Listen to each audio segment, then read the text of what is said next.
What's up, everybody? Talking about NFL Survivor Week 9 in this video. Let's look at the potential candidates for this week's picks.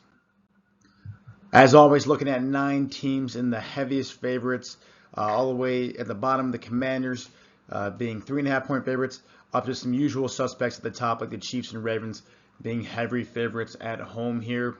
Even at this point in the season, I think it's important to look at the schedule for each of these teams. You got teams like the Saints, where you're probably not taking them a lot the rest of the season, and you got teams like the Chiefs, where you could circle a few games throughout the rest of the season where you probably would take them. So it's still all about strategy, even down to the end of it, and keep that in mind and keep the schedules in mind as you continue to move forward in Survivor this season. As we look at the teams, we want to start off with the Washington Commanders and talking about them and why we want to proceed with caution in this game.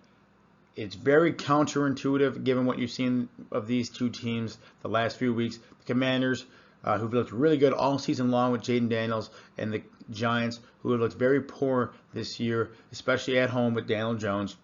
But I want to remind everyone what happened a few weeks ago when these two teams played.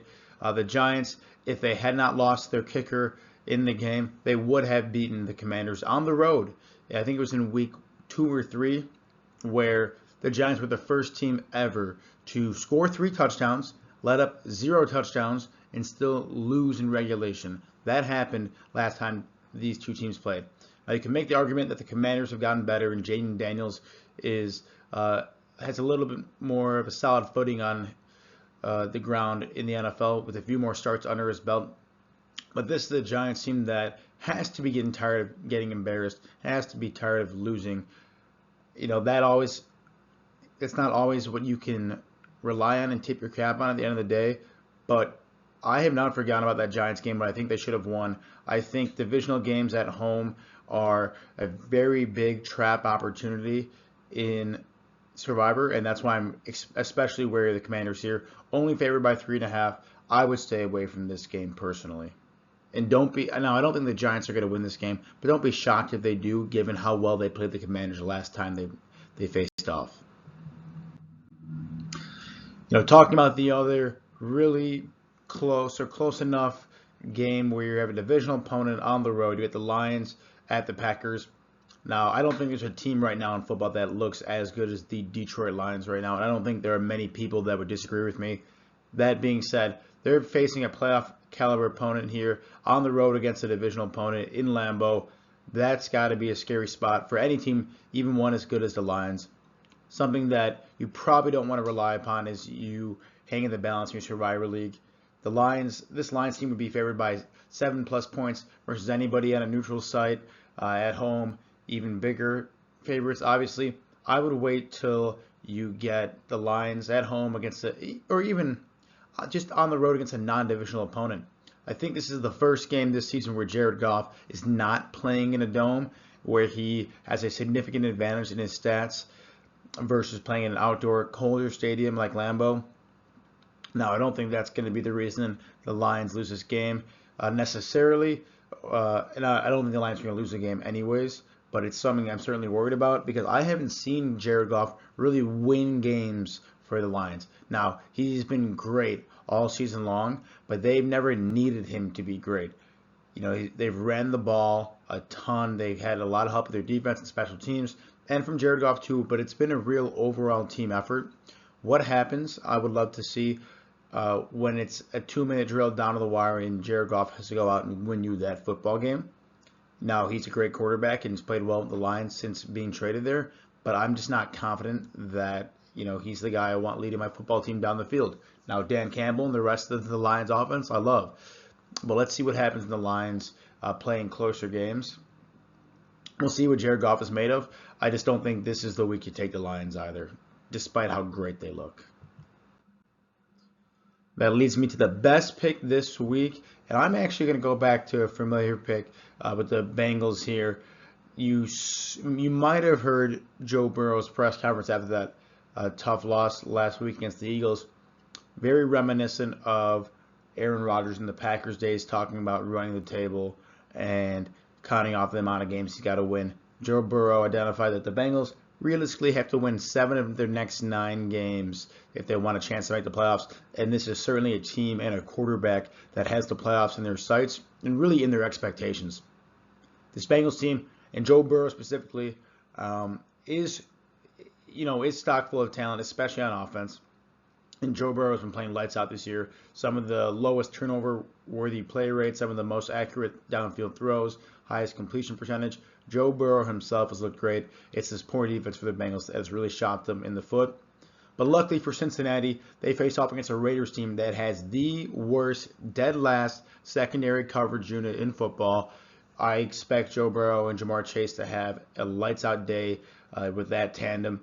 The Bengals here take one step closer to their playoff dreams, and I think the Bengals roll against the Raiders at home and starting to get more and more into desperation territory. Raiders here, Gardner Minshew, without Devontae Adams for a couple weeks now, they just don't. I don't see that offense, especially that passing attack, in combination with their really poor secondary, putting up any fight against the Bengals this week. Now, I think the best value this week is the Eagles. The real true best value is the Saints, but it's scary taking a team on the road against divisional opponents. So I'm going to say the Eagles here against the Jaguars. I am not convinced personally the Eagles are a great football team at this point. Although they have looked really good, and I think they have potential to keep getting better throughout the season. Their defensive stats, especially in the secondary and points per game allowed, has not been very good, and that concerns me if I'm looking at the Eagles down the stretch and looking at their schedule against some tough opponents, especially outside of the division. I think you get some value here against the Jaguars, who have been sliding, who put up a pretty good fight at home against the Packers, but ultimately fell flat. This Jaguars team has been looking abysmal in most facets of the football game. And honestly, I think you're a really good value pick with both the Eagles and the Saints here. Although, they have their risk to those picks and obviously are not as much of a guarantee as the Bengals, Ravens, or Chiefs in my mind. But I think you're getting a lot of value on teams that don't normally get favored by 7 points here. I'm more confident in the Eagles being favored by 7 than I am the Saints here on the road against the divisional opponent. Talking about the other games this week, you got the Chiefs. I think it's Monday Night Football. Here, definitely prime time against the Bucs, which before all these injuries might have been a spectacular high-flying game. Now you get Mike Evans and Chris Godwin both out for the foreseeable future against the Chiefs team that has looked almost unstoppable this year, especially against the opponents they played. This defense, which was a real strong suit last year, seems to only be getting better as they were the youngest defense in the league last year. So you only get more and more experience for a lot of these young guys. The Bucs, on the other hand, don't have the same claim to fame on the defensive side. They do have the ability to put up points, but it's not as much to be seen without their key wide receivers. Chiefs in prime time just seem to always pull it out too, especially with Taylor Swift at the game. The NFL's not letting that one slide. So I had to think the Chiefs win this game, but the Buccaneers and Baker Mayfield have potential to push the ball downfield. Their trio of running backs and that running back by committee strategy has been working out for them. So it's not out of the realm of possibilities that the Bucs can win this game. I don't love taking the Chiefs here, but I really don't see them losing this game either. The same spread, 9-point favorites. The Ravens at home I like a lot better than the Chiefs. The Ravens hosting the, as of right now, playoff Broncos, who have looked really solid, especially on the defensive side of the football. And rookie quarterback Bo Nix has surprised a lot of people, myself included, with his play this year. I think that's all encompassing with the overall great performance that Sean Payton, the head coach for this Broncos team, has been able to put together.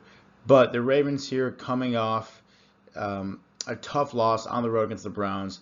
They've looked really good all year, except for the few times they've sputtered against the odds, like in frankly sub-caliber opponents like the Raiders and like the Browns.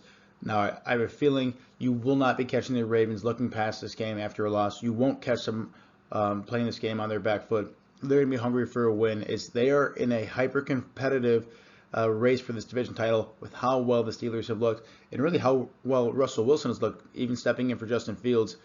I was a little skeptical at first, but Russell Wilson looks like a very competent quarterback once again, and that makes this Steelers team very dangerous, which is not good for this Ravens team. They have to beat up on teams that they're supposed to. Normally they do. They haven't done in the last, really this season against a few of those opponents that they've lost to. But I'm not a big believer in Bo Nix against a defense this good on the road against the Ravens. I don't think Bo Nix has had too many challenges, certainly none like this against the Ravens. And the non-existent or very little run game for the Broncos is what's concerning. It's really tough when you're going up against a run game with Derrick Henry, who, has a shot to break the rushing record this season, and reigning MVP Lamar Jackson, who's looking like he can make a run for another one this year, all alongside this Ravens defense that has so many great players that, don't even have to make plays, but they just play so well as a unit. But then you do have guys like Roquan Smith and Kyle Hamilton that are just all over the football field, flying laterally and seemingly being everywhere on the field. I like the Ravens a lot this week. I think it's equally as good as a pick as the Bengals, but a little bit less likely that you're here, or a little bit less likely that you have the Ravens in your back pocket for this week. But I do really like them against the Broncos here. Next pick, I mentioned and alluded to it a little bit earlier during that Eagles game, but this is a great value pick here with the Saints. You're not going to see them favored by 7 points at any other point this season, is my guess. But I do not like that they're on the road against a divisional opponent, Panthers, who, while they don't have a great defense, in fact, one of the worst defenses in the league, they do have a quarterback in Andy Dalton that's capable of surprises. And you could say the same thing about the Saints quarterback, Derek Carr, who will be back this week, capable of surprises. And for both guys, Dalton and Carr, that can be taken both ways. They can, just like the Saints did in the first 2 games of the season, put up 50 points and blow out their opponents. You saw the Panthers and Andy Dalton put up really good numbers against the Raiders in that first game. They also can disappoint, which they've both been doing lately too. Even if it was Bryce Young at quarterback, which I believe it is actually for the Panthers, he hasn't even shown quite that firepower, and he's shown to have a real penchant for turnovers here. But still, as the Saints are playing the Panthers on the road, anything can happen in these divisional opponent games. So that's why I don't love it as much as a huge value play. But I do think the Saints get back on track here with Derek Carr back. I think you see some of that Clint Kubiak offensive coordinator magic that you saw the first couple weeks of the season. If you don't believe me that the Raiders have the worst secondary in the league, then I think you'd have to take the Panthers. They're not too far behind here. Their defense, it's not just the quarterback's fault for the Panthers and why they're not winning football games. It really is a defensive effort here. Panthers have signaled once again that they're giving up in this season, trading away Deontay Johnson for some pocket change to the Ravens. So even more so than they're thinning themselves out offensively in terms of weapons. I think the Saints get the win here. But again, a lot of times in Survivor, if you're going to have a crazy upset and you're going to get knocked out of your Survivor leagues, it's because of one or two things. You're playing a team on the road and you're playing a divisional opponent. When you pair those up together, it makes for a very dangerous combo. So that's why you got to be worried about not just this game, but that Lions game and that Commanders game too. Little bit different story when you get a divisional game at home. Still worrisome, but a little bit less so, in my opinion. I think it's really the road games that start to kill teams. But for the Bills here, they've had the Dolphins number the last few seasons, whether it's Tua Tagovailoa or anyone else at quarterback. But right now, the only quarterback that matters on the field is Josh Allen, who has been playing MVP caliber football. I think he's got 14 touchdowns, 1 pick, looking absolutely incredible. Outside of that, the biggest defense for the Bills this year is their superb offensive line play that's helping Josh Allen get time in the pocket and obviously make throws downfield, but really creating the emergence of James Cook, who we saw have flashes in the end of last season, but has really solidified himself as one of the better, more explosive running backs in the NFL.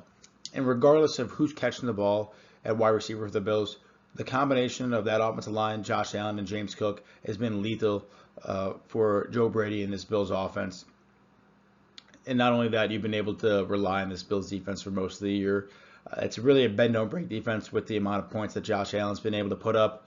And again, that big piece is that Allen's not turning the ball over, giving both the offense more opportunities to score, but not giving their defense short fields like they're used to the last few seasons. I like the Bills here to win, and I like the Bills to keep rolling and keeping that dominance over the Dolphins that you've seen over the last few years. And a game that is favored by the same amount as the Bills, but I actually like even more, is this Vikings game against the Colts here. The Colts are in the news a lot this week for benching former top five pick, recent top five pick, Anthony Richardson in favor of Joe Flacco. While I do think right now it is helpful for them, I'm not sure it's going to make too big of a difference against this Vikings team. I think a narrative that some people have in their heads is that this Vikings team started out 5-0 and undefeated, and was kind of a fluke start of the season, and a little bit of frauds here as they lost the last two games. But I'm not reading too much in the last two games. I thought they played the Lions in a very terrific manner, where that game could have gone either way, and they played them in a very tough manner. And then going up against that Rams game, it was really, really a tough situation the Vikings found themselves in, one that I'm not blaming them for. They played an incredibly physical, tight game against the Lions, found themselves playing on Thursday night on a short week against the Rams, who are coming off a bye. To me, it was the perfect storm, with the Rams getting Puka Nacua back and Cooper Kupp back. That was a game really stacked against the Vikings, and really behind the eight ball there. Now they're coming off two straight losses, and I think they're in a great opportunity here at home against a Colts team that has a subpar offense, for the Vikings to get back on track and get another win in the W column. And I've talked a lot about the Vikings. I'm going to keep talking about them because I'm so impressed with what they've been able to do with Sam Darnold on offense. Aaron Jones, at running back, looks a little more revitalized than last season in the Packers. Justin Jefferson is still impossible to stop. And then that defense for the Vikings, it really is a solid unit, and I'm impressed with what Brian Flores, the defensive coordinator there in Minnesota, has been able to do. I think you see the Vikings win. I think you see them cover the spread. I think you see them really get back on track and prove that they are a true contender to win the NFC North. I don't think it's going to go to them because the Lions are playing so well, but don't be surprised if that last game of the season between the Vikings and Lions it will be playing for the division title there. That's all I got for you guys this week. I hope it was helpful and insightful. If I didn't talk about any games that you were hoping to hear about, let me know in the comment section, and I'll do my best to field your questions.